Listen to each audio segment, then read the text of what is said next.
మే నెల మరియమాత పూజిత మాసము 18వ రోజు. అద్భుతము. 8వ శతాబ్దమున సింహరాయులను చక్రవర్తి కాన్స్టాంట్ పట్టణమును పరిపాలించు కాలమున తిరుసభలో విరోధులు కొందరు బయలుదేరి దేవమాత మొదలగు పునీతుల పట్టములను స్వరూపములను గౌరవము చూపరాదని ప్రకటించిరి. చక్రవర్తియు వారితో ఐక్యమై క్రైస్తవులను అనేక బాధలు పెట్టిచుండ్రి. అట్టి కాలములో దమస్కా పట్టణంలో నివసించుచుండిన అరలప్పగారు ఆ పట్టణమేలు రాజు వద్ద మంత్రిగా నుండిరి. అతడు ధైర్యముతో తిరుసభకు విరుద్ధమైన సింహరాయుల చక్రవర్తిని ఎదిరించి ఆయన రాజ్యములోని క్రైస్తవులందరికీ లేఖ రాసి పునీత స్వరూపములను వధించుట న్యాయమని బోధించు వారులను విశ్వాసమేందు దృఢపరిచిరి.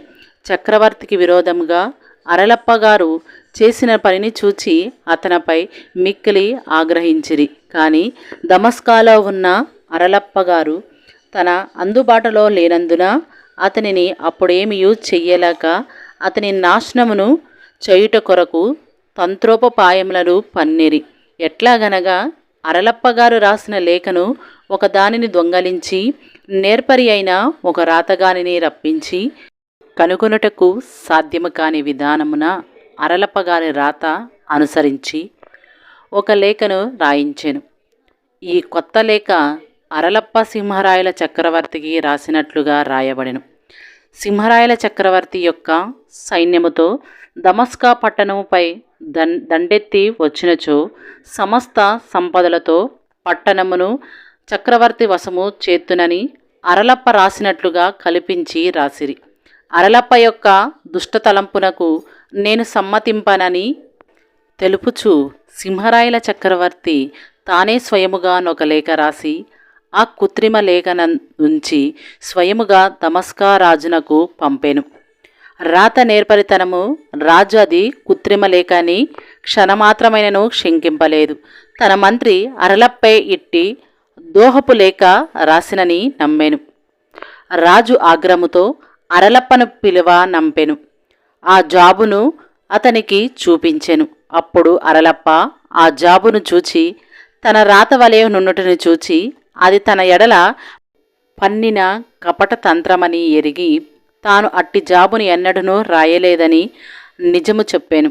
అయినను దమస్కా రాజు అరలప్ప చేసినది నిజమేనని అంగీకరింపక కోపించి అతని కుడి చేతిని నరికివేసి ఆజ్ఞాపించెను. మరియు అరలప్ప చేసిన తప్పు అందరూ తెలుసునట్లుగా నరికిన చేతిని వీధిలోనక మానికి కట్టిపెట్టి నాజ్ఞాపించెను. అరలప్ప వంటి చేయువాడై ఇంటికి పోయి రాజు కోపమును అణిగిందేమోనని చూడమని వచ్చిరి. ఖండించిన తన చేతిని తిరిగి తనకిప్పించమని రాజును బతిమాలెను. సింహరాయల చక్రవర్తి తానుకు రాసిచ్చిన పంపిన జాబు అబద్ధమని రాజు కొంత సందేహింపబడి తన మంత్రియగు అరలప్పపై మనసు కరిగి నరికిన హస్తమును అరలప్పకు తిరిగి ఇచ్చివేయమని కట్టడి చేసెను. అంతటా అరలప్ప ఆ చేయిని తీసుకొని దేవమాత గుడికి పోయి మిక్కిలి భక్తితో దేవమాత ఇట్లు ప్రార్థించెను. నా ఏలినరాలా, నేను చక్రవర్తిని ఎదిరించి మీ స్వరూపములను వధించుట న్యాయమని రాసినందున నా హస్తము నరకబడినది కదా. మీ స్వరూపములను గౌరవించుట మీకు తగిన వందనములనియు చక్రవర్తి నాకు విరోధముగా రాసిన లేఖ అబద్ధమనియు అందరికీ తెలియనట్లుగా నా హస్తమును తిరిగి నాకు అతికించిన ఎడల ఆ హస్తముతో ఇక మీద మరి ఎక్కువగా మీకు స్తోత్రములు రాసేదను అని ప్రార్థించి దేవమాతను నమ్మి హస్తమును మణికట్టుకు చేరగా అది మొదటి వలె అద్భుతముగా అతుక్కొని పోయెను. ఈ సంగతిని దమస్కా రాజు విని అరలప్పను పిలువనారంభింపెను. త్వరపడి తాను అరలప్పగారి హస్తమును నరికినందుకు క్షమింపమని అడిగాను. అరలప్పగారు కేమీ కావలెను అడిగినచో నిచ్చేదనని చెప్పగా అరలప్పగారు తనకేమీ అక్కరలేదనియు తనకు మంత్రి పదవిని తీసివేసిన అదే 10,000 చెప్పెను.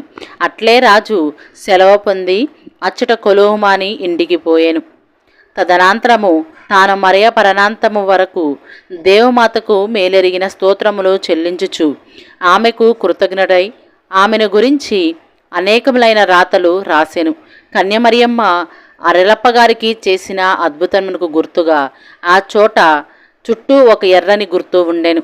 క్రైస్తవులారా, మనం ఎప్పుడునూ దేవమాత స్వరూపములను గౌరవించుచు ఇతరులను కూడా గౌరవించినట్లు మన చేతనైన మటుకు ప్రయాసపడుదము.